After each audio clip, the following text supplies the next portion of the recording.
ეს პერიოდი გამოსაყენებელია თუ რაღაცას დიდი ხანი ვერ ვცვლიდით, რაღაცაში გავიჭედეთ დიდხანს, ეს პერიოდი ძრავს რაღაც მნიშვნელოვანს. აი ამ უძრაობიდან გამოვყავართ. როცა ამბობენ ხოლმე, რომ დაბნელების პერიოდში საერთოდ არაფერი არ უნდა გავაკეთოთ, პირიქით მნიშვნელოვანი პროექტები, ოღონდ როგორი პროექტები იცით, აი რომელიც ძალიან სწორად იქნება გაცნობიერებული. თუ რუკაში არ გვეკუთვნის და ვაკეთებთ, ის რა თქმა უნდა, ეხა პრობლემური იქნება. დაბნელების პერიოდში რაღაც ახალი პროექტი, ეს უკვე ნიშნავს ენერგეტიკულად დატვირთული არის ის მოვლენა.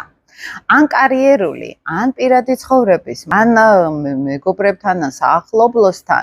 ზოგს მაგალითად მოუწერია, რომ აი ოპერაციას გეკმავ დაბნელების ზონაში. ესე იგი რაღაც სერიოზულ კარმულს იშორებს და თან თუ მთვარესთან ახლოს არის უფრო ვიდრე მზესთან. ეს მთვარე უფრო რაღაცის დასრულებას, რა მთლიანად შეცვლას უწყობს ხელს და მზის დაბნელება ეს არის რაღაც ახალის დაწყება საერთოდ, ახალი ენერგიის შემოსვლა არის საერთოდ. მთვარის დაბნელება უფრო რაღაცა პროცესი რო იყო უკვე დაწყებული. აი ეს ლოგიკურ ფაზაში გადადის და იცვლის სახეს.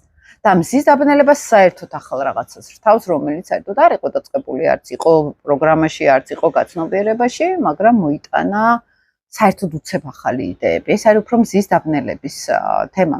ეხლა ეს მთვარის ენერგია უფრო თევზურ ენერგიას აქტიურებს, ეს არის თვითრეფლექსია, ფსიქოლოგიური მოსმენა საკუთარი თავის, თერაპიული მუშაობა საკუთარი თავის. ამ პერიოდში შეიძლება ისეთი რაღაცები გაცნობიერდეს, რაც სხვა დროს არ იყო. მაგალითად გაცნობიერდეს ის, რომ რაღაც არასწორი გზით მივდიოდი თურმე მთელი ცხოვრება და რაღაც ახალი უნდა შევცვალო ჩემ ცხოვრებაში, ან რაღაც ისეთი ვიპოვო ამ გაცნობიერებებში, ან ურთიერთობაში, ან ადამიანებში, ან სიტუაციებში, ან ჩემ თავში ბოლო-ბოლო, ხო, ისეთი რაღაც მნიშვნელოვანი ვიპოვო, რომელიც აქამდე არ ჩანდა და დაფარული იყო, იმიტომ რომ თევზებს შემოაქვს რაღაცის ამოყრა, რაღაც არაცნობიერიდან, რაღაც ისეთი ეგრძნობების და ემოციების ამოყრა, რომელიც ჩვენ თავთან გვაახლოვებს. ეხლა განსაკუთრებით დაბნელების პერიოდში, ვინც მოდის პირად რუკაზე, იმათ ვაკვირდები.